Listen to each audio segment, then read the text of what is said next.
नमस्कार. कशा आहात सगळेजण? छान.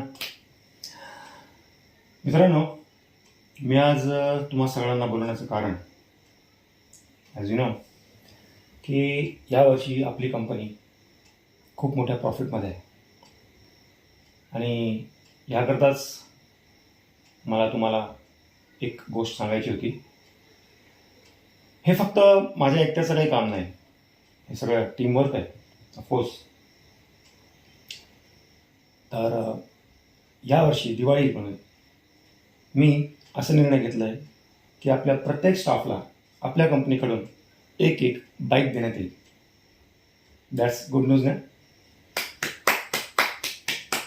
सो तयार व्हा मित्रांनो पुढच्या वर्षीच्या टार्गेटसाठी and wish you all the best. Thank you.